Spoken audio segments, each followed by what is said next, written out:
이번 분석을 시작하기 앞서 투자 판단의 최종 책임은 투자자 본인에게 있다는 점을 명확히 말씀드립니다. 저희는 단순 참고할 정보나 분석을 제공할 뿐 특정 종목이나 섹터에 대해 매수나 매도를 절대 추천하는 것이 아닙니다. 안녕하세요. 오늘 저희가 좀 깊이 들여다볼 기업은 생명공학회사 레프리뮨 그룹입니다. 최근에 정말 시장에서 난리가 났었죠. 네, 맞아요. 2025년 10월 20일이었죠. 하루 만에 주가가 98.78% 폭등해서 8.94달러로 마감했어요. 우와, 거의 2배가 뛴 건데 이건 뭐 단순 기대감 이상인 거죠. 그렇죠. 뭔가 아주 극적인 사건이 있었던 게 분명해 보입니다. 그래서 저희가 청취자께서 공유해 주신 자료들을 좀 꼼꼼히 봤습니다.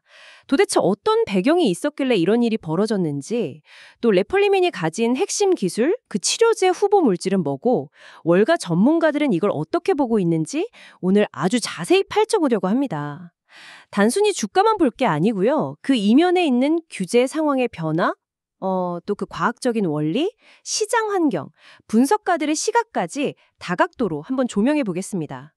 청취자 여러분께서 이 상황을 좀 명확하게 이해하실 수 있도록 돕는 게 저희 목표입니다. 자, 그럼 어디서부터 이야기가 시작된 건가요? 네, 이 모든 일의 시작은 역시 미국 식품의약국 FDA 발표였습니다. 레플리뮨의 그 핵심 항암 바이러스 면역 치료제 후보 물질 있잖아요. IP1이라고. 이걸 면역관문 억제제 니볼루마비랑 같이 쓰는 병용요법인데요. 여기에 대해서 레플리뮨이 생물의약품 허가 신청 BLA라고 하죠. 이걸 다시 제출했는데 FDA가 공식적으로 접수를 했다. 이런 소식이었습니다. 잠깐만요. BLA 재제출을 FDA가 접수했다는? 그 뉴스 하나만으로 주가가 그렇게 거의 100%나 뛸 수 있는 건가요? 뭔가 좀 다른 맥락이 있었던 것 같은데요? 바로 그 맥락의 핵심입니다. 그게 왜 중요하냐면 불과 몇 달 전, 그러니까 2025년 7월에 레플리뮨이 바로 이 RP1 병용요법 BLA에 대해서 FDA로부터 완전응답 서신 CRL이라는 걸 받았었어요. CRL이요? 그거 거의 승인 거절 통보 아닌가요? 네, 맞습니다. 사실상 승인 거절이나 마찬가지죠. 그때 그래서 RP1의 미래가 굉장히 불투명해졌고 회사로서는 엄청난 위기였죠. 주가도 그때 폭락했었고요. 아니, CRL을 받으면 보통 그걸로 좀 힘들어진다고 생각하는데 그걸 뒤집고 다시 신청해서 FDA가 받아줬다는 거군요. 그게 그렇게 흔한 일인가요? 아니요, 절대 흔한 일이 아닙니다. 정말 드문 경우죠. 그래서 이번 FDA 결정이 시장에서 훨씬 더 극적으로 받아들여진 겁니다. 그때 7월에 FDA가 CRL을 보낸 주된 이유는요. RP1의 임상 1, 2상이었던 IGNIT 연구 데이터 때문이었어요. 그 임상 설계가 FDA 승인 기준인 적절하고 잘 통제된 임상 요건을 충족하지 못했다는 지적이었고, 또 하나는 참여 환자들의 상태나 배경이 너무 다양해서 이걸 전문 용어로 이질성이라고 하는데 이것 때문에 데이터를 일관되게 해석하기 어렵다, 이런 내용이었습니다. 아하, 데이터 자체의 신뢰성에 대한 문제 제기였군요. 근데 불과 몇 달 만에 이게 완전히 뒤집혔다는 거잖아요. 여기서부터 정말 흥미로워지는데요. 그렇죠. 레플리뮨이 그냥 포기한 게 아니라 FDA랑 계속 소통을 했다는 거네요. 타입 A 미팅이라는 걸 통해서요. 네, 맞습니다.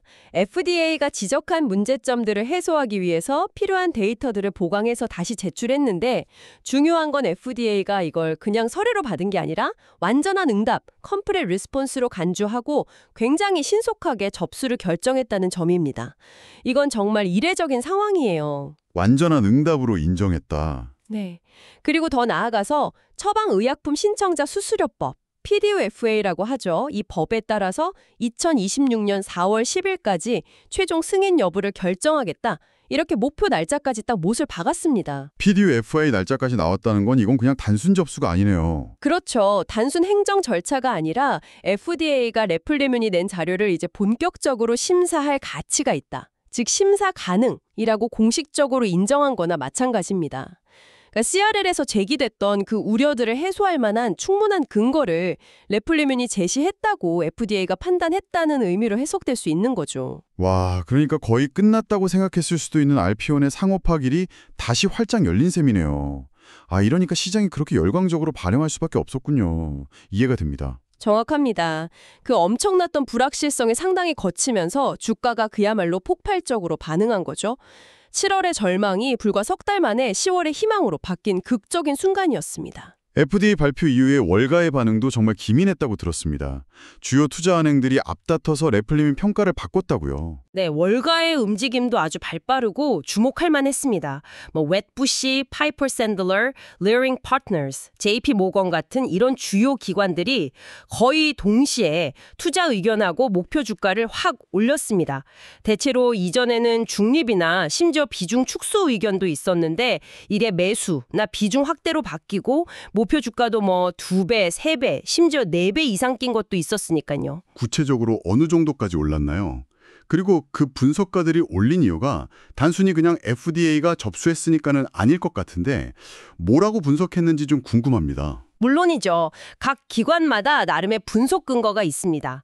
예를 들어서 웻부시 같은 경우는 목표 주가를 4달러에서 무려 18달러로 가장 공격적으로 올렸는데요.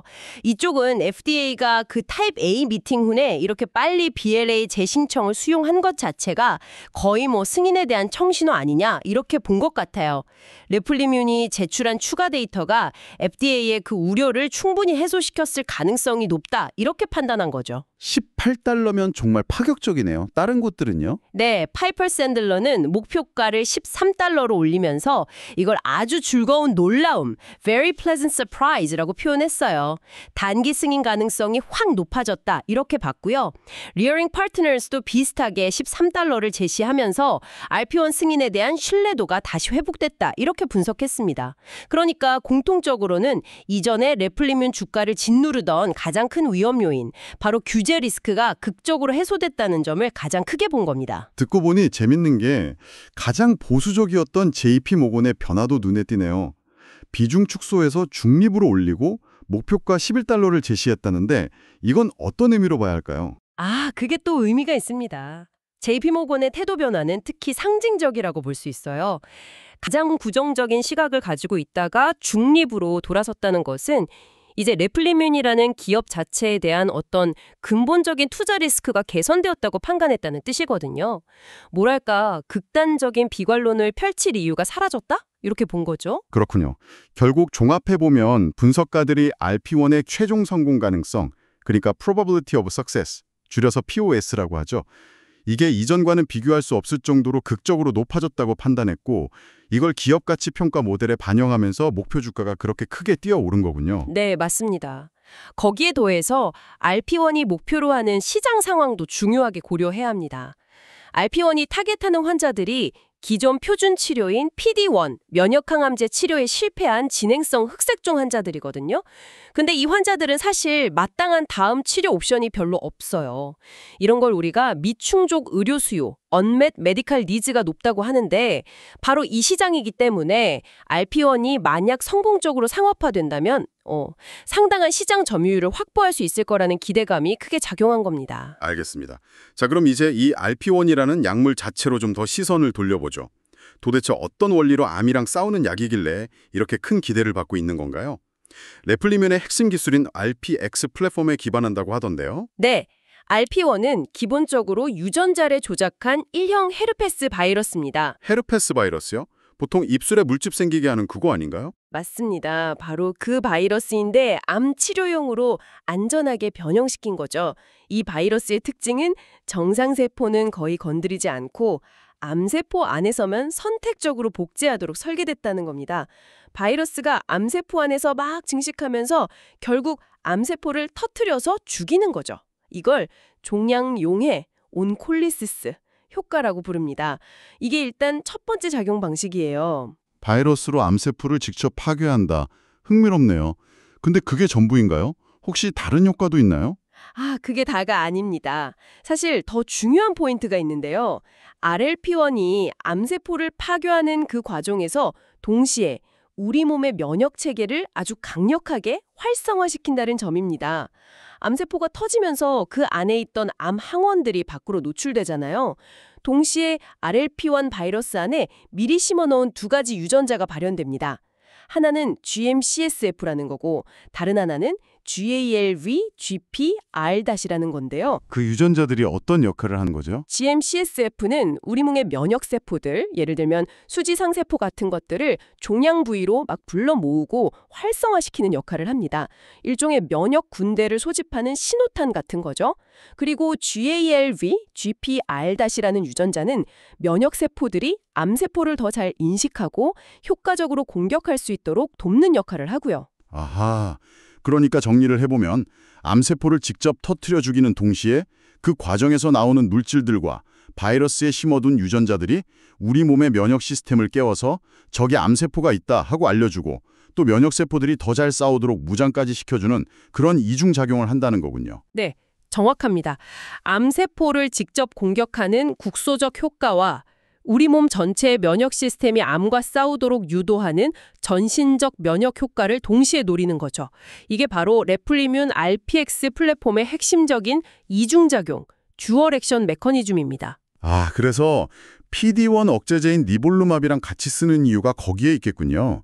RP1이 먼저 들어가서 암세포를 부수고 면역세포들을 막 불러 모아서 원래는 면역 반응이 좀 약했던 차가운 종양 환경을 면역세포들이 활발하게 활동하는 뜨거운 종양 환경으로 바꿔주면 그 다음에 니볼루맙이 T세포 같은 면역세포들의 공격을 방해하는 브레이크, 즉 PD-1, PD-L1 경로를 풀어줘서 면역세포들이 망설임 없이 암세포를 공격하도록, 그래서 항암 효과를 극대화하는 그런 시너지 전략이네요. 네, 맞습니다. 비유가 아주 적절하신데요. RP1이 면역 공격을 위한 무대를 만들고 니볼루맙은 그 무대 위에서 배우들이 최상의 연기를 펼칠 수 있도록 장애물을 제거해주는 그런 상호 보완적인 관대라고 볼 수 있습니다. 이해가 속속 됩니다. 그런데 이렇게 RP1 흑색종 프로그램이 극적으로 부활하긴 했지만 저희가 본 자료에 따르면 레플리뮨의 모든 시도가 다 성공적이었던 건 아니라고 나오네요. 특히 다른 피부암 관련해서는 좀 다른 결과가 있었다고요? 네, 맞습니다. 그 부분도 짚고 넘어가는 게 현재 상황을 입체적으로 이해하는 데 중요합니다. 레플리뮨이 RP1을 피부 편평세포암종이라는 또 다른 종류의 피부암에 적용하려고 CR-PASS라는 이름의 임상 3상을 진행했었습니다. 그런데 안타깝게도 이 임상에서 1차 평가 변수를 달성하지 못하면서 실패로 끝났어요. 그리고 그 여파로 관련 후속 파이프라인이었던 RP2, RP3 프로그램 개발까지 중단되는 그런 어려움을 겪기도 했죠. 그런 실패를 겪었기 때문에 이번 RP1 흑색종 프로그램의 BLR 재신청 접수가 회사 입장에서는 정말 더 절실하고 중요했겠네요. 어떻게 보면 정말 회사의 명운이 걸린 프로젝트였다고 해도 과언이 아니었을 것 같습니다. 그렇습니다. RP1 흑색종 프로그램은 현재 레플리뮨 파이프라인 중에서 가장 앞서 있고 또 핵심 자산이기 때문에 이번 FDA의 결정은 회사 전체의 방향성에 정말 결정적인 영향을 미치는 그런 사건이었습니다. 그렇다면 여기서 한 걸음 물러서서 이 종양용의 바이러스 분야의 경쟁 환경은 어떤지도 좀 살펴볼 필요가 있을 것 같습니다. 레플리뮨 말고 다른 경쟁자는 없나요? 혹시 이미 상용화된 약물도 있는지요? 물론 있습니다. 이미 시장에는 암젠이라는 회사가 개발한 임레직이라는 약이 있습니다. 성분명은 티백이고요. 이것도 RP1처럼 유전자 조작 헤르페스 바이러스를 이용한 종양용의 바이러스고 흑색종 치료자로 승인을 받아서 사용되고 있습니다. 최초로 FDA 승인을 받은 종양용의 바이러스라는 점에서 의미가 있죠. 그럼 임리직이라는 경쟁 약물이 이미 있는데 RP1은 어떤 점에서 차별화되는 건가요? 경쟁 우위가 있을까요? 네, 임레직도 분명 의미 있는 치료제지만 실제 임상 현장에서의 사용은 뭐랄까 다소 제한적이라는 평가도 있고요. 효과에 대한 평가도 조금 엇갈리는 면이 있습니다. 그리고 특히 RP1이 집중하는 시장, 그러니까 아까 말씀드린 PD-1 면역항암제 치료에 실패한 환자군에서는 여전히 더 효과적인 치료 옵션이 부족한 상황이거든요. RP1은 바로 이 미충족 수요가 높은 틈새 시장을 정확히 공략하고 있다는 점이 다릅니다. 효과 면에서도 차이가 좀 있나요? 네, IG 엑마이트 임상 1, 2상에서 보여준 데이터가 좀 기대를 모으는 부분인데요. 예를 들어서 전체 환자 중에서 암 크기가 의미 있게 줄어든 비율을 나타내는 전체 반응률 ORR이 36%였고요. 심지어 암이 완전히 사라진 완전 반응률 CRR도 20%에 달했습니다. 이게 물론 임리직, 티베크와 직접 비교한 임상 결과는 아니지만 기존에 알려진 티베크 데이터와 비교했을 때 잠재적으로 더 나은 효과를 기대하게 만드는 수치라는 평가가 있습니다. 아, 그렇군요. 결국 더 효과적인 치료법이 절실한 환자들에게 새로운 희망이 될 수 있다는 그 잠재력 때문에 시장이 이렇게 주목하는 거군요. 시장 규모 자체도 꽤 크겠죠, 흑색종이면. 네, 그렇습니다. 분석가들은 전 세계 흑색종 치료제 시장이 꾸준히 성장해서 2034년쯤에는 약 8, 9억 달러, 우리 돈으로 하면 뭐 10조 원이 훌쩍 넘는 규모가 될 것으로 예측하고 있습니다. 이 큰 시장에서 RP1이 성공적으로 안착한다면 상장한 매출을 올릴 수 있을 거라는 기대감이 월가의 긍정적인 평가에 큰 영향을 미치고 있다고 봐야죠. 자, 그럼 지금까지 나온 이야기들을 한번 종합해서 전체 그림을 그려봐야 할 것 같습니다. 이번 레플릭륜의 주가 급등과 월가의 재평가는 단순히 FDA의 결정 하나 때문에 아니라 뭐랄까 규제, 과학, 시장 상황, 또 회사의 전략 같은 여러 요소들이 복합적으로 맞물린 결과로 보이네요. 네, 정확히 보셨습니다. 여러 층위의 요인들이 동시에 작용한 결과죠. 단기적으로 보면 역시 가장 큰 불확실성이었던 규제 리스크가 FDA의 BLA 재신청 수용과 PDUFA 날짜 설정으로 크게 해소된 것이 주가 급등의 직접적인 촉매제가 되었습니다. 그래서 아마 2026년 4월 PDUFA 결정일까지는 긍정적인 기대감이 주가 흐름을 어느 정도 지지할 가능성이 높다고 봅니다. 중기적으로는 어떤 점이 중요할까요? 이제 서류는 통과됐으니 다음 단계가 중요할 텐데요. 중기적으로는 역시 진행 중인 확증 3상 임상, 예를 들면 IGN-YT-3 같은 연구들을 성공적으로 마무리하는 것이 핵심 과제입니다. 여기서 RP1의 효능과 안전성을 확실하게 입증해야 하죠. 그리고 동시에 만약 승인을 받게 된다면 상업화를 위한 생산 준비, 공장 확보라든지 또 마케팅 전략 수립 같은 것들을 구체화하는 것이 매우 중요합니다. 앞으로 나올 추가적인 임상 데이터 결과나 상업화 준비 과정들이 주가의 향방을 결정할 주요 동력이 될 겁니다. 그럼 더 장기적인 관점에서 보면 이 RP1의 성공이 갖는 의미는 뭘까요? 단순히 이 약 하나에 그치지 않을 수도 있을 것 같은데요. 네, 맞습니다. 아주 중요한 포인트인데요. 장기적으로 봤을 때 RP1의 성공적인 상업화는 레플리뮴이 가진 그 RPX 플랫폼 기술 전체의 가치를 입증하는 굉장히 중요한 이정표가 될 수 있습니다. RP1의 성공은 이 플랫폼 기술을 이용해서 RP1의 적용 범위를 다른 암 종류로 넓히거나 혹은 아까 말씀드린 것처럼 중단되었던 RP2, RP3 같은 차세대 파이프라인 개발을 다시 시작할 수 있는 강력한 동력을 제공할 수 있습니다. 뿐만 아니라 새로운 신약 개발에 필요한 자금을 조달하거나 다른 제약사와의 파트너십을 확보하는 데도 훨씬 유리한 위치를 점하게 되겠죠. 그야말로 성공이 또 다른 성공을 낳는 그런 선순환 구조를 만들 수 있는 잠재력이 있다고 봅니다. 결국 2025년 10월 20일에 있었던 그 사건은 레플리뮴이 CRL이라는 정말 큰 위기를 딛고 일어나서 자신들의 혁신적인 기술을 상업적 성공으로 연결시킬 수 있는 아주 중요한 전환점을 맞았다는 것을 시장에 강력하게 알린 신호탄이었다. 이렇게 정리할 수 있겠군요. 그리고 월가의 평가는 이러한 복합적인 가치, 즉 규제 해소, 과학적 잠재력, 시장 기회, 전략적 중요성 등을 모두 반영한 결과이고요. 네, 정확히 그렇습니다. 레플리뮴이 앞으로 항암 면역 치료 분야에서 정말 중요한 역할을 할 수도 있겠다라는 시장의 높은 기대치가 반영된 평가라고 해석할 수 있겠습니다. 네, 오늘 레플리뮴 사례를 통해서 우리는 규제 당국의 결정 하나가 한 기업의 운명과 시장의 평가를 정말 얼마나 극적으로 바꿀 수 있는지, 그리고 그 배경에는 아주 복잡한 과학적, 전략적 요인들이 촘촘하게 얽혀 있다는 것을 아주 생생하게 확인할 수 있었습니다. 여기서 청취자 여러분과 함께 한 가지 더 생각해 볼 만한 지점이 있는 것 같습니다. 불과 몇 달 사이에 CRL이라는 사실상의 거절 통보에서 BLA 재신청 수용이라는 극적인 반전이 일어났잖아요. 이 과정 자체가 혁신적인 바이오 기술과 또 그것에 평가하고 관리하는 규제기관, 그리고 이를 지켜보는 시장 참여자들 사이에 어떤 역동적인 상호작용에 대해서 시사하는 바가 크지 않나 싶습니다.